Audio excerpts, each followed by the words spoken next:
옛날 농담입니다. 나폴레옹이 100만 대군을 이끌고 산을 점령했습니다. 병사들이 기진맥진했어요. 많은 병사들이 죽기도 했습니다. 그래도 산을 점령했기 때문에 승리의 기쁨을 누렸습니다. 그때 나폴레옹이 하는 말, 이 산이 아닌가 봐. 아까 그 산이 맞는 것 같아. 이랬다는 거예요. 병사들이 얼마나 힘들었겠어요. 그 산 점령하느냐고. 죽기도 했는데. 이 농담은 지도자가 얼마나 중요한지를 알려주는 농담입니다. 병사들은 생명을 걸고 지도자를 따랐습니다. 그런데 지도자의 판단이 잘못되고 우왕좌왕한다면 힘든 것은 지도자가 아니라 누구겠어요? 병사가 힘들고 죽는 거예요. 그래서 지도자는 안전한 길로, 보다 좋은 길로 인도해야 됩니다. 육의 생명뿐 아니라 영혼의 생명까지도 말입니다. 그럼 어떤 사람은 이런 이야기를 할 것 같아요. 아니, 나는 내 삶에 지도자 없어도 돼. 내가 알아서 가면 되지 할 겁니다. 뭐 지도자가 뭐가 필요해. 그러나 그것은 착각이에요. 여러분, 세상에 육으로 사는 우리 세상 어떻습니까? 지도자 없이는 살아갈 수 없어요. 국가, 그죠? 공동체, 그리고 사회 기본적인 이념, 그 틀에서 우리는 살아가고 있어요. 지도자 없이는 살아갈 수 없어요. 지도자 없어도 나 혼자 살아갈, 절대로 그렇게 될 수가 없습니다. 육으로도 이런데 영으로도 마찬가지입니다. 내 생각, 내 이념, 내 가치관, 내 신앙도 믿음도 내 것이라고 생각하잖아요. 그러나 절대 그렇지 않습니다. 그래서 지도자는 우리의 삶의 육으로도 영으로도 아주 중요하지요. 아주 중요합니다. 오늘부터 베드로 후서가 시작됩니다. 베드로 전서를 5주에 걸쳐서 여러분과 함께 읽어보았어요. 베드로 전서는 흩어진 나그네와 같은 삶을 살아가는 믿음의 성도들에게 쓴 편지입니다. 그래서 베드로 전서는 믿음을 갖고 지키고 있는 사람들이 박해를 받고 고난과 어려움 속에서도 믿음을 지키는 삶을 살도록 위로하고 격려하기 위해서 쓴 편지예요. 그러나 오늘 베드로 후서는 초기 기독교의 교회에 예수님을 안다고 그리스도를 안다고 하는 지식을 가지고 교회 안으로 들어온 거짓 교사들의 유혹에 빠지지 않도록 하기 위해서 쓴 편지입니다. 오늘날 한국교회 어때요? 별다를 거 없죠. 많은 이단들도 있고 사이비들이 있어요. 저마다 예수를 안다, 그리스도를 안다, 하나님을 안다, 성경을 통달했다, 성경을 잘한다, 말씀을 깨달았다 하면서 교회 안에 들어와서 믿음의 성도를 유혹하고 있어요. 그런 거짓 진리에 유혹받지 않도록 쓴 베드로 후서는 오늘날 한국교회에 절대적으로 필요한 말씀이겠죠. 왜냐하면 지도자가 중요하기 때문에 그래요. 잘못된 지도자를 만나면 안 되기 때문에 그렇습니다. 인생이 걸린 문제예요. 더 중요한 영혼 구원의 문제이기 때문입니다. 그러니 오늘 귀를 쫑긋 세우고 하나님의 진리의 말씀을 잘 들어서 이단이나 잘못된 말씀에 빠지지 않도록 오늘 우리의 믿음의 신앙을 점검하시기를 바랍니다. 그러니까 오늘은 내 생각을 좀 많이 내려놔야 돼요. 온전히 오늘 베드로 후서를 통해서 하나님의 말씀, 그것이 무엇인지를 우리 잘 들어보시길 바랍니다. 오늘 제목이 뭔가요? 공부해서 남주자라는 거예요. 다른 종교, 또 거짓된 잘못된 말씀을 전하는 사람 대부분 어떻게 얘기하냐면요, 공부해서 남주니? 공부해서 나 잘 되려고 하는 거야 라고 가르치죠. 그죠? 공부해서 남주니? 다 너 잘 되려고, 나 잘 되려고 공부하는 거야 라고 가르치는 것이 다른 종교이고 또 잘못된 거짓 선생들이나 하는 말씀들이라는 거예요. 그러나 기독교는 다릅니다. 기독교는 어떻게 한다고요? 공부해서 남주자는 것이 기본 신앙 자세라는 거예요. 여러분 잘 생각해 보세요. 불교의 구원은 해탈인데 해탈을 어떻게 해야 돼요? 내가 깨달아서 내 마음을 잘 다스려서 나 편하고 나 행복하고, 그죠? 그것을 목적으로 삼아요.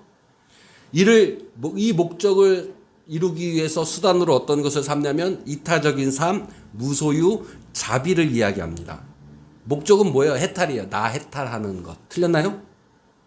맞잖아요. 저 불교 공부 엄청 했어요. 불교 경전 엄청 읽었어요. 불교 되게 좋은 거예요. 왜? 나 자신을 알고 내가 괴로움에서 내가 해탈, 벗어날 수 있는 것을 가르쳐 주는 게 불교예요. 결국은 뭐예요? 공부해서 남 주는 거예요? 공부해서 나가는 거잖아요. 그래서 불교에서 뭐라고 얘기하냐면 자기 공부라고 얘기해요. 자기 공부. 나를 알아야 한다. 공부해서 나가기 위해서 하는 거예요. 다른 종교도 마찬가지죠. 생각해보세요. 다른 종교 왜 제사 드리고 왜 빌어요? 왜 복 달라고 해요? 자신에게 복 달라고 그런 거잖아요. 결국은 뭐예요? 나 잘 되기 위한 거예요. 그죠? 다른 종교 그래요. 그런데 기독교는 다릅니다. 기독교는 공부해서 남 주는 종교예요. 이것이 베드로후서의 첫 번째 시작입니다. 그러니까 교회의 잘못된 이단, 거짓된 가르침, 성경을 잘한다고 해도 여기에서 벗어나면 안 되는 거예요. 공부해서 남 주는 거예요. 첫 번째, 자 보십시다. 1절에 볼게요. 베드로와 우리가 동일한 믿음이라고 합니다. 자, 베드로가 쓴 거잖아요. 베드로하고 일반 성도인 우리랑 믿음이 어떻다고요? 동일하다고요. 지도자나 일반 성도나 믿음은 동일해요. 너 이것도 몰라? 그러면 너 믿음이 작은 거야. 성경을 잘 알아야 큰 믿음이야. 이게 옳은 거예요? 아닌 거예요? 아닌 거예요. 지금 지도자 베드로나 일반 성도인 나나 믿음은 뭐라고요? 동일하다는 거예요. 믿음은 무엇보다 가장 먼저입니다. 아는 지식에 의해서 믿음이 결정되는 것이 아니에요. 조금 안다고 믿음이 적거나 많이 안다고 믿음이 큰 거다? 아니라는 거예요. 그죠? 자, 2절에 봅시다. 그 다음에 뭐예요? 예수님을 알아야 한다고 했어요. 근데 예수님을 아는 것이 어떻게 해요? 더욱 많아지기를 원한다는 거예요. 알면 그러면 어때요? 동일하지 않다라는 거예요. 알면 적은 알도 있고 많이 아는 것도 있다는 거죠. 적게 아는 믿음도 있고 많이 알고 있는 믿음도 있어요. 그러나 그 믿음은 어떻다고요? 동일하다는 거예요. 믿음은 동일하다는 거예요. 4절에 동일한 믿음과 알을 통해서 우리는 세상의 정욕, 나의 욕심, 내 것, 나만을 위한 것을 벗어버리고 신성한 성품에 참여하는 자가 되어야 되는 거예요. 그래서 신성한 성품이라는 것을 헬라어 원어로 테오스 푸시스예요. 테오스는 앞에 대문자를 쓰면 하나님이 되는 글자예요. 대문자를 쓰면 테오스는. 그런데 여기서 소문자를 썼어요. 그래서 하나님과 같은 신과 같은 신성을 뜻하는 거예요. 하나님의 본질을 알므로써 그분을 알게 되는 신성을 뜻하는 거죠. 푸시시는 성품이라기보다는 본성, 본질을 뜻합니다. 그러니까 하나님의 본성에 참여하는, 하나님의 성품에 참여하는 자로 이렇게 번역을 할 수 있어요. 다시 말하면 신성한 성품에 참여하는 자가 되는 것은 믿음으로, 알미 아니에요. 가장 먼저는 무엇이에요? 믿음으로 예수 그리스도를 알므로 우리가 하나님의 성품에 참여하게 된다는 거예요. 그러면 우리가 어떻게 해야 되나요? 그것이 오늘 5절에서 7절에 말씀하십니다. 더욱 힘쓰라는 거예요. 더욱 힘쓰라는 거예요. 어떻게 더욱 힘쓰면 첫 번째 믿음이에요. 믿음의 덕을. 근데 헬라어 원어 성경에는 믿음의 덕을 더하고라고 써 있어요. 그러니까 우리 믿음에 무엇을 더해야 돼요? 덕을 더하고. 덕에 지식, 알물 더하고, 지식에 절제를 더하고, 절제에 인내를 더하고, 인내에 경건을 더하고, 경건에 형제 우애를 더하고, 형제 우애에 사랑을 더하라 그랬어요. 지금 믿음과 지식, 암 사이에 뭐가 있어요? 덕을 더해야 된다는 거예요. 덕을 더해야 된다는 거예요. 여러분 생각해 보세요. 믿었는데 아무것도 안 해요. 그러면 그 믿음이 진짜 믿음이라 할 수 있어요? 아니죠. 믿었으면 믿은 것을 행해야지 그 믿음이 진짜 믿음이죠. 암도 마찬가지 않아요? 지식도? 지식 알았어요. 뭔가를 알았어. 그러면 아무것도 안 해. 그럼 그 지식이 진짜 지식이에요? 아니죠. 그래서 성경은 믿음과 암 사이에 무엇이 있어야 된다? 행위, 덕이 있어야 된다는 거예요. 이 덕은 아레테라고 해요. 아레테. 은혜로운 행위, 덕, 선함입니다. 믿음으로 은혜로운 선한 행위를 더하고 그 덕에 지식과 알을 더해야 한다는 말씀인 거예요. 믿음의 성도는 믿음으로 행하고 그 행함에 말씀의 알을 덧입혀야 하는 거예요. 이것이 기독교의 진리의 말씀입니다. 기독교의 가치인 거예요. 다른 말씀은 없어요. 그런데 이단들이나 잘못된 사람들은 깨달음으로 알므로 믿어서 행하는 것이라고 이야기합니다. 절대 아닙니다. 거기에 속으면 안 돼요. 깨달음으로 알므로 믿어서 행하는 것이 결코 아니에요. 베드로후서는 왜 이런 말씀을 했을까요? 그 이유가 8절에 있습니다. 예수 그리스도를 알기에 게으르지 말라는 거예요. 알기에 게으르지 말라는 거예요. 암도 중요한 거예요. 그죠? 게으르지 말래요. 왜 게으르지 말아야 되나요? 열매 없는 자가 되지 않게 하기 위해서 예수 그리스도를 아는 것을 게으르지 말라는 거예요. 그러면 여러분 여기에 중점은 뭐예요? 예수 그리스도를 아는 게 중점이에요? 열매 맺는 것이 중점이에요? 열매 맺는 게 중점인 거예요. 믿음에 덕을 더하고 덕에 지식을 더하고 사랑을 더하여서 믿음으로 예수를 알아가서 하나님의 본성에 참여하는 자가 되는 것은 결국 뭐 하기 위한 거예요? 열매 맺기 위한 거예요. 열매 없는 자가 되지 않기 위한 겁니다. 그래서 믿음으로 예수를 알기에 게으르지 말라고 한 거예요. 공부하라는 거죠. 왜 공부하라는 거예요? 왜 공부하는 거예요? 왜 말씀을 깨달아야 되나요? 왜 알아야 되나요? 왜 말씀을 깨달아야 하고 왜 공부하고 왜 알아야 돼요? 뭐 하기 위해서? 하나님의 말씀은 정확하게 얘기하십니다. 열매 맺기 위해서라는 거예요. 믿음의 덕을 더하기 위해서라는 거예요. 이 얘기는 뭡니까? 오늘 제목처럼 간단하게 얘기하면 공부해서 남주자는 거예요. 공부해서 남주자.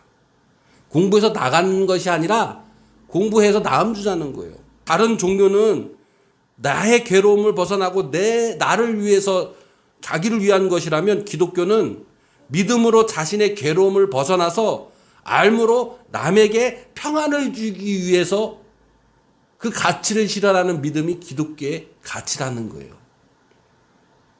열매를 맺는 것입니다. 공부해서 남주는 거예요.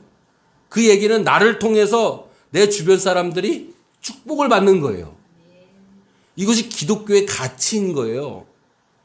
이것이 하나님이 우리를 사랑하시는 방법 중에 하나인 축복인 겁니다. 여러분 공부해서 남주면 좋은 점이 있어요. 유튜브에 독서연구라는 유튜브가 있는데 거기에서 공부해서 남줘야 하는 이유 3가지를 들었더라고요. 너무 마음에 와닿았어요. 소개합니다. 여기에는 하나님의 숨겨져 있는 말씀이 함께 들어져 있어요. 첫 번째, 공부해서 남주면 좋은 점, 공부한 것은 나누어줘도 줄어들지 않는다. 공부는요, 남에게 주어도 줄어들어요? 내 공부는 줄어들지 않아요. 하나님의 축복은요, 지금 공부해서 남주자 그랬잖아요. 이거는 하나님의 축복의 방법이라 그랬잖아요, 제가. 하나님의 축복은요, 나누어줘도 어떻게 된다고요? 줄어들지 않는다는 거예요. 그래서 축복은 10배, 30배, 100배의 축복이 이루어지는 거예요. 하나님의 축복을 나누어 주어도요, 줄어들지 않습니다. 믿음과 예수 그리스도를 알기에 게으르지 말아야 돼요. 그래서 하나님에 대한 믿음과 알면 나누어 줘도 줄어들지 않습니다. 더 덧붙여지는 거예요. 여러분 하나님께서 높은 지위를 줬어요. 권력을 줬어요. 성공하게 해주셨어요. 부자가 되게 해주셨어요. 여러분 건강하게 해주었어요. 높은 지위에 올라서 권력을 갖고 명예, 성공 나 혼자 누리라고 주신 건가요? 아니라는 거예요. 그렇게 되면 안 된다는 거예요. 그 권력을 나 혼자 누리며 즐거워하며 누리면 되나요? 안 되는 거예요.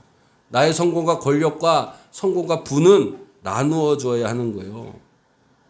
나를 위한 것이 아니라 남에게 나누어 주기 위한 거예요. 나누어 주면 그 성공과 권력과 부가 절대로 줄어들지 않습니다.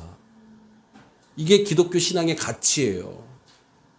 하나님께서 믿음의 성도에게 복을 주시는 것은 나 혼자만 누리기 위해서 주시는 것이 결코 아닌 거예요. 그러나 세상, 이단, 사이비 너를 위한 자기만을 위한 믿음이고 자기만을 위한 알미라고 이야기합니다. 그러나 하나님의 진리의 말씀은 믿음의 덕을 더하는 거예요. 공부해서 남주는 겁니다.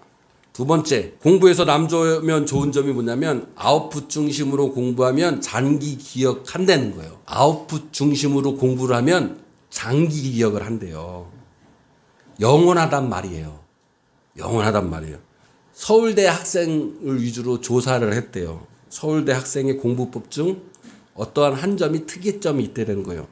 그 특이점이 뭐냐면 서울대 학생들은 자신이 공부한 것을 남에게 설명해주고 가르쳐줄 수 있다라는 거예요. 공부를 남에게 알려줌으로 인해서 자기 자신이 알고 있는 것을 스스로 정리하게 되고 또 오류를 발견하게 되고 그런 것을 통해서 장기 기억으로 남는다고 합니다. 유대인의 공부 학습법이 있습니다. 하루루타라는 게 있어요. 들어보셨어요? 하루루타? 하루루타라는 것은 13세 성인이 되면 스스로 성경을 읽고 나와서 자기가 읽은 성경을 스스로 해석하면서 토론하는 학습법이에요. 유대인들이 똑똑하대요. 우리나라 도서관을 가면 어때요? 조용하죠. 그죠? 그럼 뭐 하는 거예요? 우리나라 공부법은 혼자 공부하는 거예요. 조용하게. 근데 어떤 외국에 가면 그 대학교의 도서관은요 되게 시끄럽대요. 왜 시끄러냐면 한 테이블에 모여가지고 서로 토론하는 거예요. 다르죠. 문화가 달라요. 그래서 훌륭한 학자들이 연구를 했대요. 공부법에 학습 효율성이 어떤지를 연구를 했대요. 강의 듣는 것 5%, 내가 말해서 읽는 것 10%래요. 그죠? 근데 90% 기억을 남게 하는 게 뭐예요? 서로 설명하기예요. 서로 설명하기.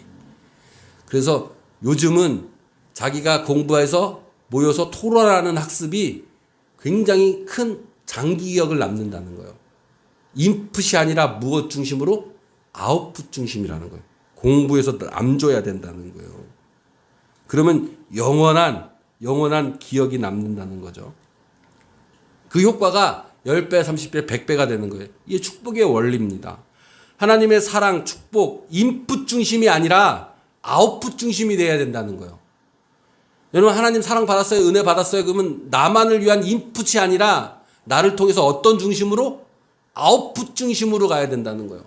그래서 믿음의 덕을 더해야 되는 거예요. 받을기만 원하는 것이 아니라 그 중심이 아니라 아웃풋 중심으로 여러분 하기를 축복합니다. 그러면 영원한 축복이 되는 거예요. 영원한 축복. 믿음의 덕을 더하고 덕의 지식을 더하는 겁니다. 말씀 진리를 알기에 게으르지 말아야 되고 열매 맺기 위함이라는 오늘 말씀과 맞는 이야기인 거예요. 열매 없는 알은 절대로 진리가 되지 못합니다. 믿음이 없는 행함은 진짜 믿음이 아니듯이 말이죠. 알았는데 행하지 않으면 진짜 암도 아니에요. 그래서 믿음과 암 사이에는 덕이 있어야 되는 거예요. 아웃풋 중심에 우리의 축복을 나눠주시길 바랍니다. 세 번째, 공부해서 남주면 좋은 이유는 뭐냐면 유용하고 올바른 정보를 꾸준히 전달하면 신뢰도가 높아진다는 거예요. 나 혼자 알고 있는 정보나 지식은 진리가 되지 못합니다. 신뢰할 수 없어요. 그죠? 나 혼자 알고 있는 지식과 정보는요 진리가 되지 못해요. 예수를 알았다면, 하나님을 알았다면 그 믿음으로 알을 남에게 주어야지만이 신뢰할 수 있다라는 거예요. 믿음으로 하나님을 알았다면 덕을 더하고 신뢰를 더할 수 있습니다. 공부해서 남주어야 하는 거예요. 올바른 공부가 됩니다. 그래야 나의 믿음과 그리스도의 알미 유용하고 올바른 것이라면 남에게 전달해 주어야 하는 거예요. 그때 참 구원과 참 축복이 그 안에 있습니다. 여러분 말씀을 마무리할게요. 결단하시길 바랍니다. 먼저는 믿음으로 나아가야 돼요. 그리고 예수 그리스도를 알기에 게으르지 말아야 합니다. 왜냐하면 열매 없는 자가 돼서는 안 되기 때문이에요. 믿음에 덕을 더하고 덕의 지식을 더하기 위해선 또한 우리는 먼저 예배해야 합니다. 예수 그리스도를 닮고자 하는 삶을 살 때 가능한 거예요. 하나님이 우리에게 주신 복, 축복은 나만을 위한 것이 아닙니다. 내 주변에게 나를 통하여 그 축복이 흘러 들어가야 되는 거예요. 그럼 10배, 30배, 100배가 됩니다. 영원한 축복이 됩니다. 이것이 기독교 신앙의 가치입니다. 이것을 붙들고 예수를 닮아가고 알기에 여러분 힘쓰는 여러분이 되시기를 축복합니다. 어떠한 이단이나 어떠한 거짓 말씀에 유혹받지 않기를 원합니다. 이 신앙을 붙들고 가세요. 기독교의 신앙은 나만을 위한 것이 아니에요. 인풋이 아니에요. 아웃풋이에요. 그런 삶에 여러분 축복이 넘칠 줄로 믿습니다.